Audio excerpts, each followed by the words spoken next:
We'll begin. And tonight's session is the Master of Education session for the Workland School of Education, and it's about creating a strong application. And I'm Patricia Danilek. I am an associate professor at the Workland School of Ed, and I'm also a graduate program director. So I'll be guiding you through some of these slides, and I'll turn it over to Stacy to introduce herself. Hi, my name is Stacy Goliath. Sorry, I'm getting over a little bit of a cold. And I'm Team Lead Graduate Programs Administrator in the GPE office. Welcome. Great. Okay, great to have you all with us tonight. Tonight is a webinar. So what that means is that we'll need to have you put your questions into the chat box where we can respond best in that way. Actually, sorry to interrupt, the Q&A, if that's okay. The It's Q&A is a little easier to keep track of than the chat. Thanks, everyone.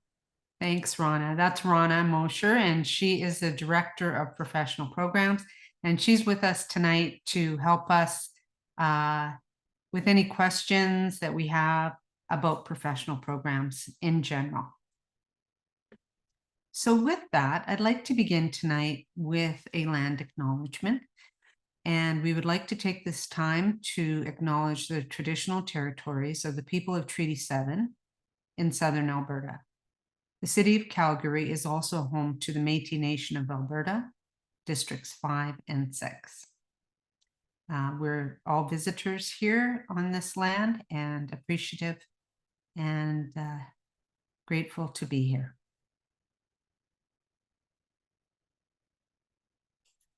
So we've introduced ourselves. So let's go to the actual presentation. So we've had a series of information sessions, and hopefully you were at some of the previous ones. Tonight is our last in a series of presentations. And we're talking about creating a strong application for the MED program. So we're going to give you some ideas about what some of the questions you're going to respond to are looking for, and some advice about how to fill those in. So in terms of an agenda, we're going to walk through the different parts of your application. And we'll start off with what it means when it asks about your post-secondary education. And then we'll go to the transcripts you need to submit, the test scores, the referees, and program-specific questions that you will need to respond to. And then at the end, we'll have time for questions and comments. Great.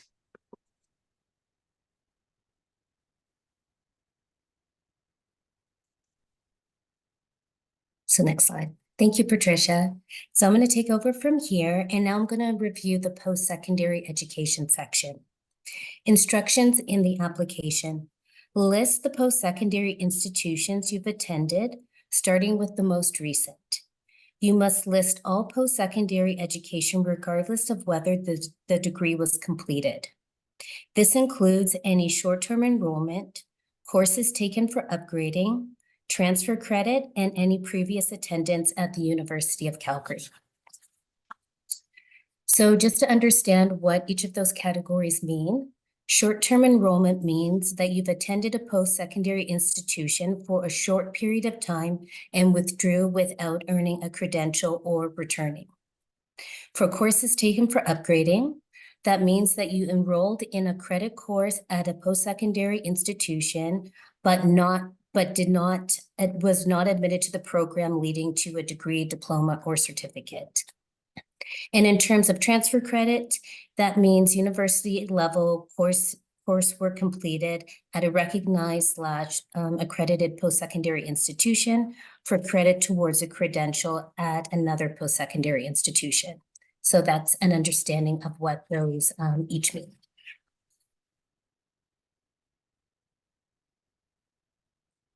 Transcripts. So in terms of transcripts, this slide is geared towards the graduate certificate applicants, as well as our MEd specialist applicants. For our graduate diploma and our step 3 interdisciplinary and school counseling levels, the transcripts do not need to be submitted. We have your transcripts on file from your graduate certificate. So those are the groupings that the slide applies to. So in terms of submitting transcripts, for official transcripts, that's meant to finalize your admission. For the official transcript, you submit one official copy of your final official transcript and degree certificate if the degree is not clearly stated on the transcript or you're an international student. For unofficial transcripts, that is used for the initial evaluation purposes. And for that, you would submit one copy of your unofficial transcript via your online application by the application deadline. And in terms of the unofficial transcript, we do ask that applicants reviewed our How to Apply page because there are particular items that need to be present on an unofficial transcript for us to complete a GPA calculation. So if those items aren't there when we review your unofficial transcript, if we have time, we will request an updated transcript or an official transcript if that's needed so that we're able to complete that GPA calculation. So that's a good tip to check our How to Apply page in order to review the list of items and information that needs to be present on the unofficial transcript. Next slide. So for this section, I'm going to talk about test scores. For applicants who choose the following citizenship, they are required to enter test score information.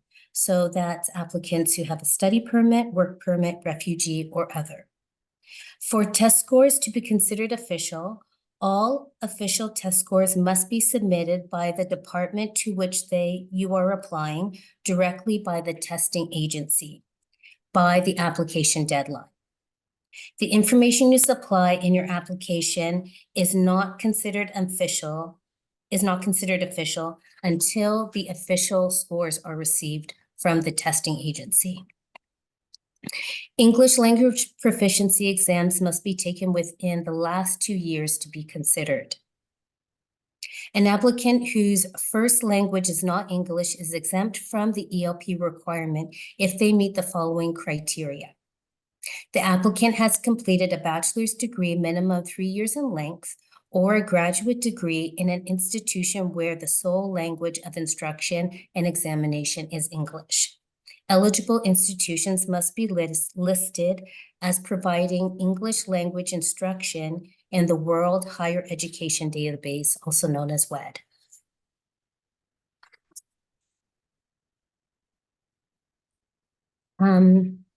Our next slide on test scores. Applicants who choose the following citizenship are not required to enter test score information. So Canadian citizens, permanent residents, or if you've indicated that your post-secondary degree was obtained in Canada or the US. Instructions in the application. If English is your primary language, you do not need to provide proof of English language proficiency. If English is an additional language, for you, the program you're applying to may require evidence of your English proficiency. So that's information that you'll receive within the application. Next slide. References, so referees.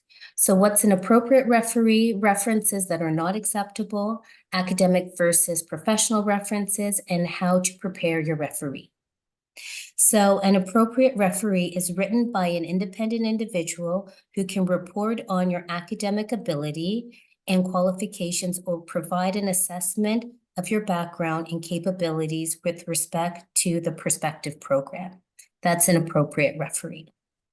References that are not acceptable. A reference provided by a friend, family member, colleague, people currently registered in a graduate degree program, or general reference not written in support of your application in the particular program.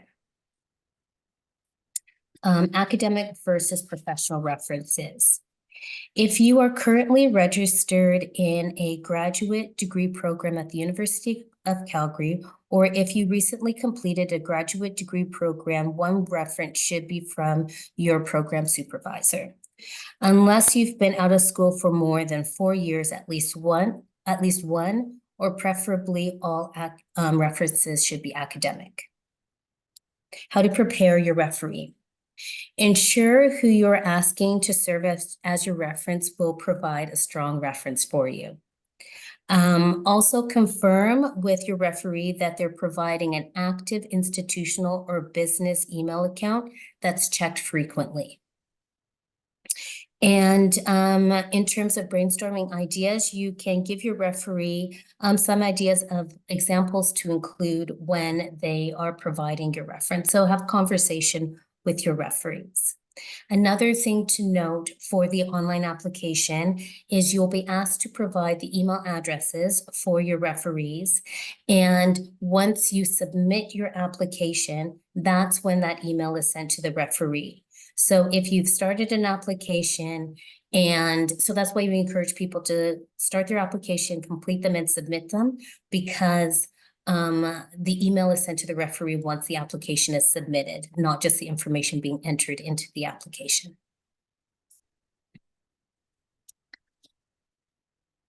That's great. Thanks very much, Stacy. Thank you. Okay, everyone. I'm going to move on to some talking about program-specific questions that you'll be asked to respond to. But before that, let's talk a little bit about the different years of the program. So in year one, you're completing a graduate certificate. So that is for new applicants. They would be entering into year one. So one of the program-specific question you need to respond to is identify your first choice of your intended topic for your diploma. So you indicate which is your first choice, and then you're also asked in question 2 to identify your second choice. And the reason for that is that there is always a chance that your first choice might not run because there aren't enough applicants. So you want to respond to both of those. Have a second choice in mind.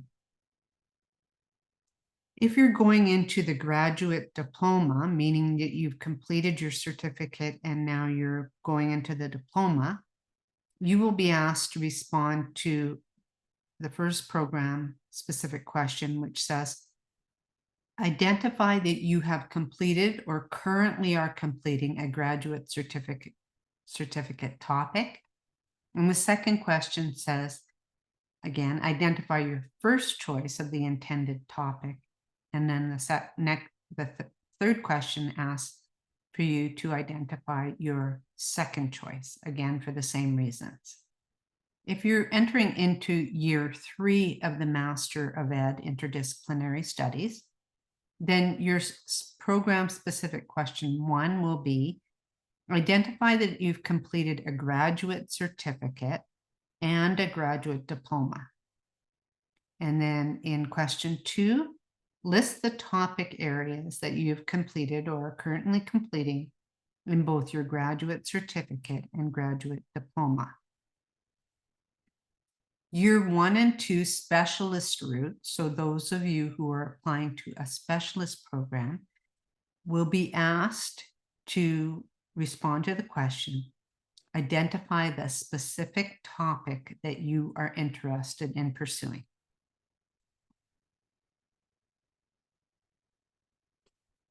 On to the next slide. Okay, so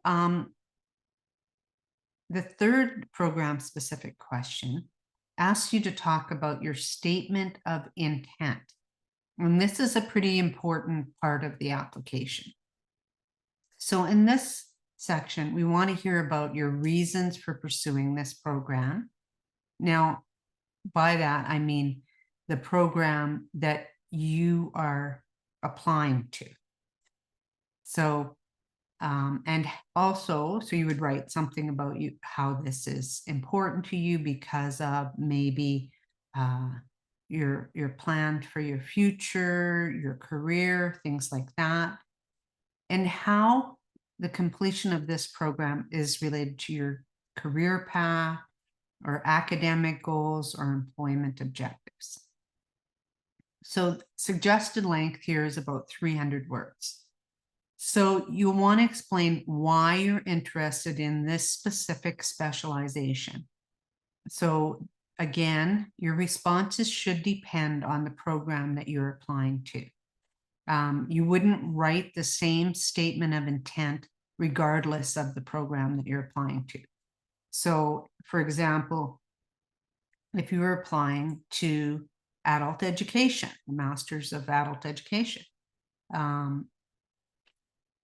you would want to say something about why you're interested in that and how it will help you achieve your goals and why this is an area of focus for you, maybe because of some experiences that you've had in jobs or in previous learning. How does this specific area align with your background experiences or some future learning or growth that you hope to accomplish? Again, it is specific to the program so that when we're looking at an application from one program, it should be very clear that you've applied to that program and not to another program. Again, also, we're looking at sentence structure. Can this person write a sentence that makes sense? Is there good grammar? Is it organized well?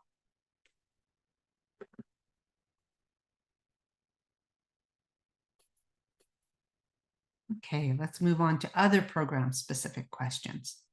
So program-specific question 4 says, please list any academic awards, achievements, honors, or other distinctions you may have received. Now, if you haven't received any awards, etc., that's perfectly fine. Then instead, list any other achievements that you have. Could be work, it could be volunteering. It's good to have something in this section. Question 5 says, please list any academic or professional publications, scholarly or professional conference presentations, or other scholarly activities that you have completed. List relevant background professional experiences, scholarly or research experiences, and knowledge engagement experiences. And if you haven't written a publication or participated in a conference or maybe some professional learning, list some achievements from your work. That something from your work helps us to understand you better and what you're interested in and what kind of things you've done in the past. It's much better to put something in this section than to leave it blank. For the question number 6, it says, please list any professional employment or career experiences that relate to your chosen program of study. So provide a clear and sequential description of any relevant background. And that could be teaching, research, anything like that, that relates to the program that you're applying for. Then also professional background and experiences in your statement of intent. Those are important also. Try to showcase your previous experience as it relates to this specialization.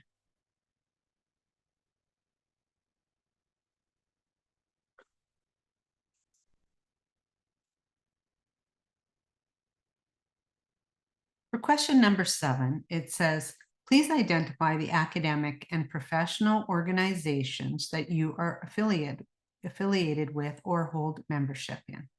So for most teachers, of course, this would be the Alberta Teachers Association. For many people, they also belong to other associations. So list those here. Question number 8 says, please add any other information that you feel it is important for the admissions committee to use in evaluating your graduate application. So if you feel that your credentials and other information you've provided on this form or will be submitting to the graduate program in proof of your application represent you fairly, then there's no reason or obligation to complete this portion. But you might want to add something here if you feel like there's a weakness in your application. So it could be something like a low GPA. It could be that you don't have much personal or work history. So in this case, try to address these issues honestly. For many people, when we first begin university, our GPA is not as high as it is later on, as when we figure out how university works, and then it goes up. So you might want to address that. Try to be honest about why you're interested in this topic and what you're hoping to get from it.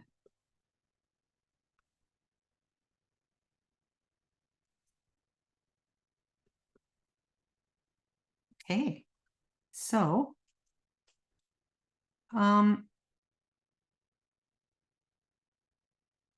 basically what's happening then with your application is we're trying to get a good view of who you are and who you are as an applicant, why you're interested in this program, and what you'll bring to the program. So you want to represent yourself as strongly as possible and make sure we have a good understanding of who you are. So people that actually teach in the program are sometimes asked to review these applications.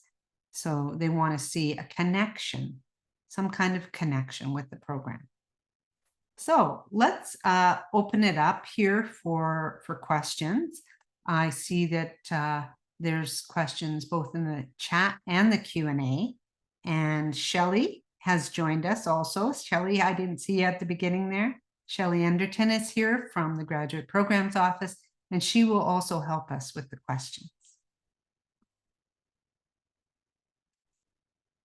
So It might help now as new questions are added, if we just do them live, if instead of trying to type, because that takes us a while, if we sounds good. speak to Yeah. the answers. One of the questions I was answering was, is it a good idea to include professional organizations that you were associated with in the past? So I was just going to answer and say that you can include those organizations where you were a previous member. You can just put a date around it so that we can see the length of time that you were a member with that association. But it is good information about your history and your background. Great. I'll try to catch up here where you are.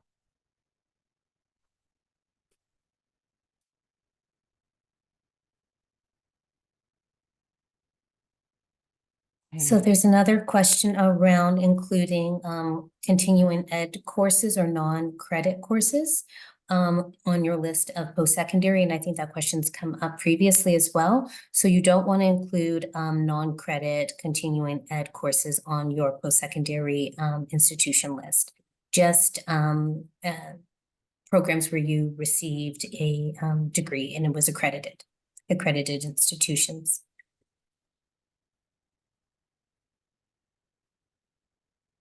Okay, how competitive is it to be accepted into the certificate program? Well, it is competitive. I mean, your application is compared against other applications for the program. So you want to present yourself in the best way possible. The numbers vary from year to year, so I can't really give you a percentage of what percent are accepted into the program. But yeah, just do your very best to present yourself as well as possible.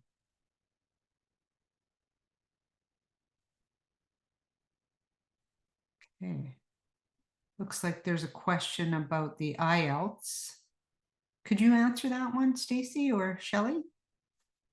Yeah, I saw the question about the IELTS. So we do need to receive your IELTS score from the testing agency. So even if you have a copy yourself, it's kind of like having a transcript. You might have a copy, and that once you've opened it, it becomes an official. So we do need to receive it from the testing agency. On the theme of language proficiency, there was a question in the chat asking if Duolingo's certificate of language proficiency would be acceptable as part of an application. So Duolingo is not a test that we accept. We do have the list of tests on our How to Apply page, and you can review that and the scores that we accept within our graduate programs.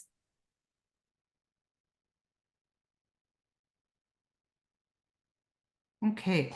Do your referees answer specific questions similar to that we have in our applications? Sorry, or do they upload a letter? I think there are specific questions in this application also. Are they, Rana? Yeah, so there's a couple of different kinds of questions in that referees fill out. One asks for a bit of a ranking of you along a number of different criteria. And then there are two more open-ended questions that referees respond to. And those answers do not need to be lengthy. A paragraph or two for each of those is usually just fine. So, but it's good to let your referees know that there will be a bit of a data entry, and they'll be able to look at the questions and go think about it and compose their answers and then come back and enter them as well. Mm-hmm. And it's really important that you give them as much time as possible to respond to these. Every year we have applicants that run out of time basically, and they don't get their referees do not get their letters in or complete the questions. And I know that's heartbreaking for an applicant. So you want to get that application in and get those links to the referees as soon as possible. When it refers to academic or professional publications, could you repeat what you recommend, including in, okay, if you haven't published anything? So if you haven't published anything, that's completely fine. Many people haven't. So you might want to just include something from work. So in this section, maybe you've written something for work that you use in the workplace. A guide for work or a handbook for work or something like that. Maybe you presented at a conference. That's also, that might be the next question, but that's also taken under consideration. So yeah, anything that you've written for work would be fine.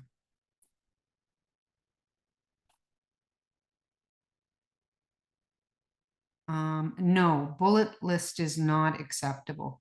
So we're trying to get a feeling for your writing and your ability to write incomplete sentences.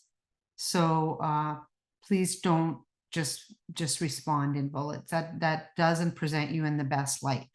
As you know, a graduate program requires a lot of writing and improving on your writing as you go along. So it's best to respond in complete sentences.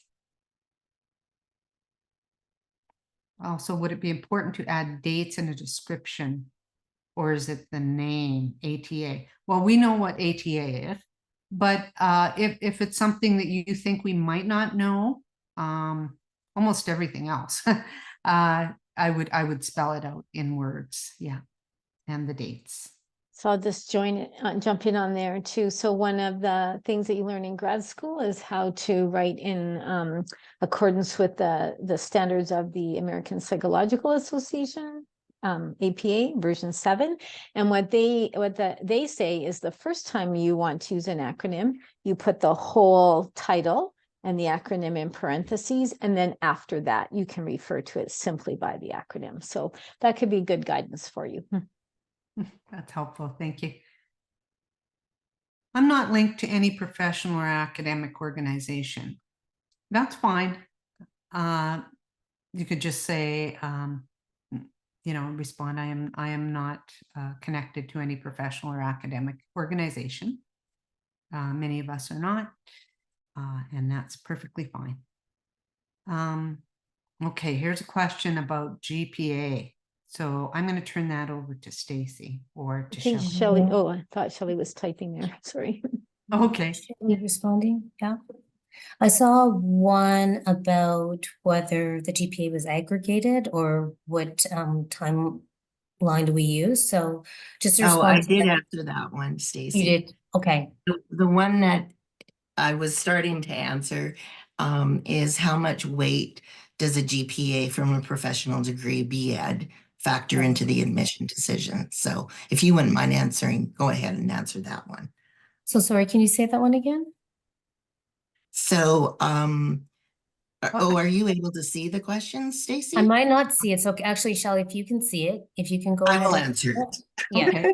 Okay, so Kelly is asking, how much weight does a GPA from a professional degree, like a BEd, factor into the admissions decision? Sometimes this happens a lot where the 4-year undergrad degree, those aren't your best marks. You're young when you're doing that. You're just getting into a post-secondary degree. And so they may not be your best marks. So we do calculate your GPA on the last 20 half courses for roughly 2 years of your undergraduate degree, your 4-year undergraduate. If it doesn't meet the requirements, the official requirements, then we will look at your BEd, see how, we'll take into consideration what you've done since you graduated from that degree. And then, excuse me, the admissions committee, based on your entire application, it's not just your GPA. If they would like to offer you admission, they will send a recommendation to admit you to the Faculty of Studies, and then it is the final decision of the Faculty of Graduate Studies, but we've rarely, had them say, no, you can't admit this person, because they do provide a rationale. And so obviously education faculty believe that you would be a good candidate. So hopefully that answers your question. It was a little bit long-winded, sorry. There's a couple of questions up high in the list, and it might be my organizational error. I'm not sure if we answered them or not, so I'm just going to draw attention to those ones. One that asks for question 4, when you suggest listing work or volunteering achievements, are you looking for awards, certifications, or general recognition, i.e. employer of the month type thing, or something else? And question 6, is there a suggested length? Did we answer those ones?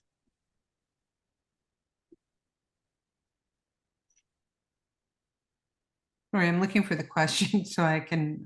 Yeah, it's at the top of the list for me right now. I don't think we answered them, Rhonda. Okay. So, Okay, and I'd have to look at what the questions are. Okay, so work or volunteering, that means where have you worked and for So how it's long? your achievements. There, say, are you looking for achievements or general recognitions, or something else?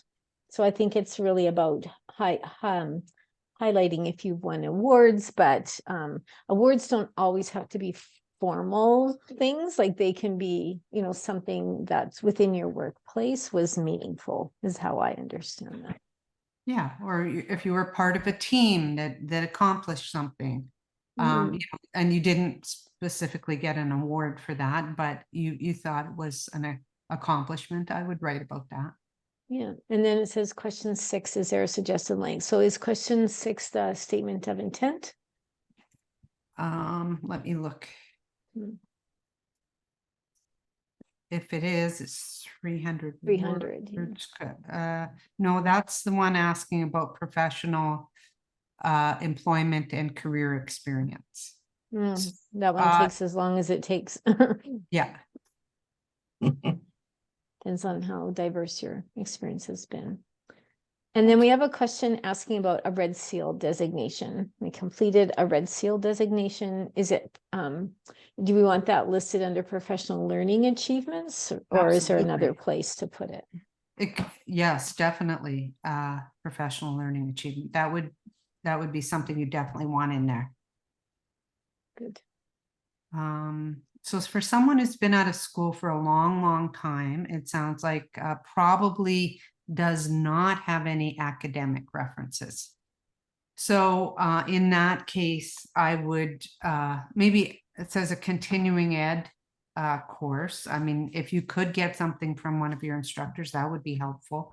But if not, then I would go with other referees. So someone that is overseeing your work, like volunteering would be helpful, or employment, of course, would be helpful. Academic is preferred, but that's not always possible. Okay, if I start the application, can I finish it over time? Oh, you've already, and the answer, I believe, is yes, Shelley?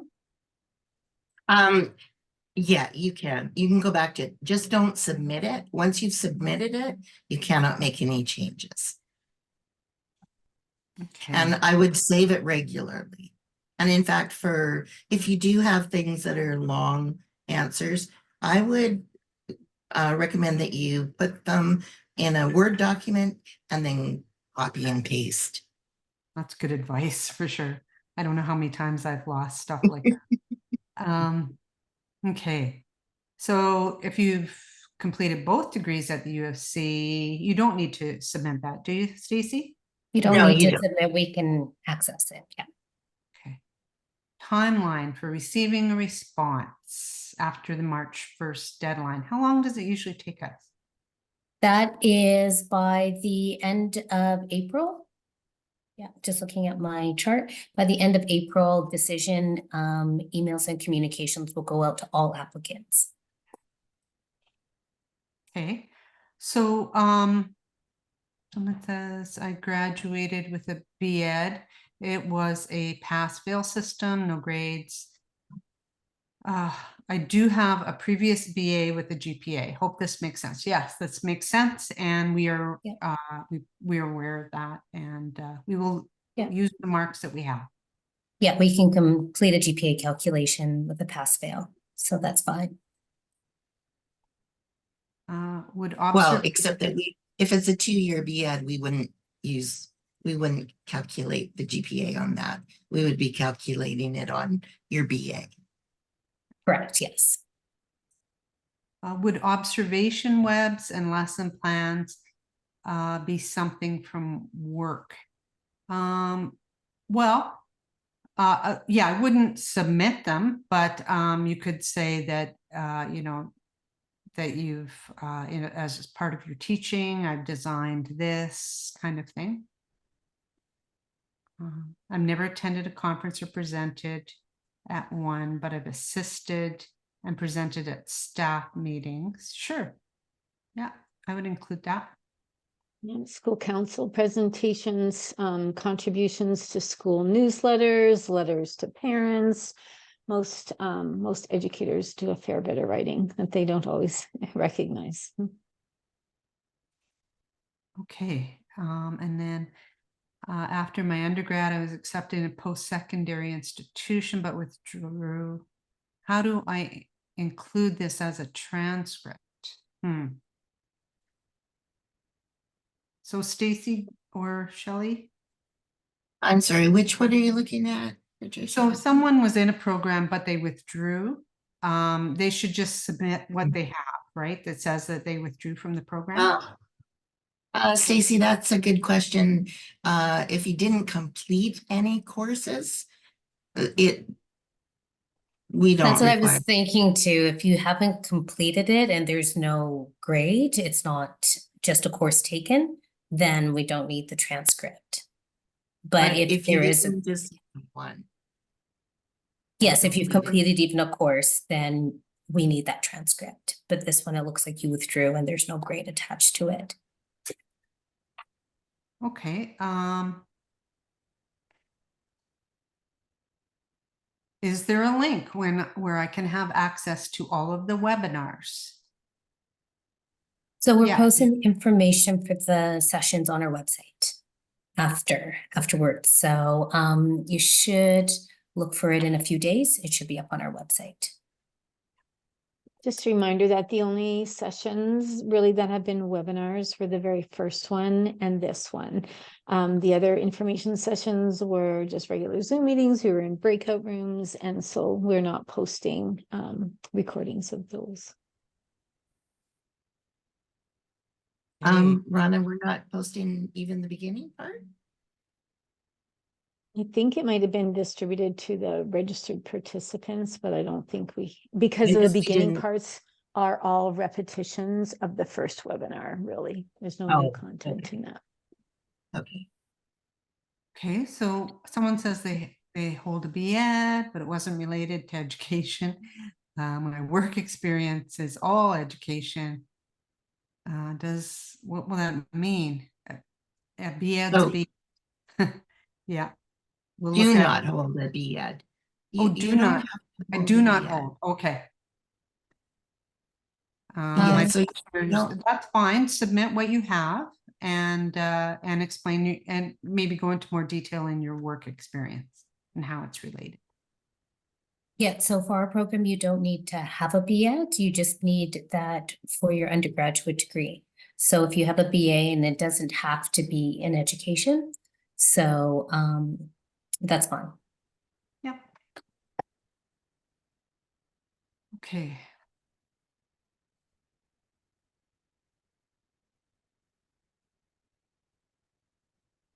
Okay, so someone is saying that the first 2 years of their education was not strong. Well, and okay, so yeah, you might want to respond to that in the last section, which asks, is there any additional information that you think that we need to know? And yeah, just say, you know, I was young. My first 2 years were not my strongest. Can I just ask though, I'm not understanding. So what is the degree? Is it a 4-year B.Ed or is it yeah, we need a 4-year undergraduate degree. It could be a 4-year B.Ed. If that's the case, then we would take the last 2 years of the B.Ed. I think that's what yeah. I think so. Okay, so I was planning on using 2 professional references or 1 professional, 1 academic, however. 2009. Yeah, if you can get the academic, that's good. If you can't, then 2 professional references.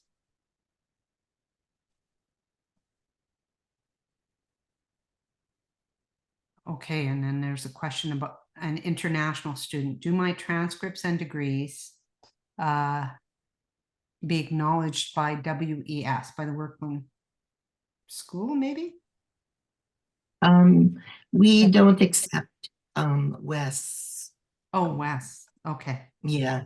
So no, you don't have to submit that, and we don't look at that. So what we will need is just your international official transcripts and degree certificates from your international institution.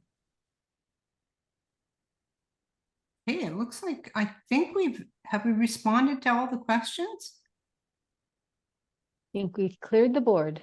I think so. Wow, that's great. Okay, so, Good um, question, too. tonight we had Dr. Rana Mosher, and she is the Director of Professional Programs. And you can, if you have a question, you could contact her. You can also contact the Graduate Programs and Education Office, and that's the email there. If you have a question about a specific program, you can contact the Graduate Program Administrator, and that's on the website. It says GPA or Graduate Program Administrator, and they know a lot about that program and they can respond to your question. And it also on the website lists the academic coordinator for the program. So they can also answer questions about the program, the nature of the program in general, specific questions about your application or GPA and things like that should go to the Graduate Program Administrator.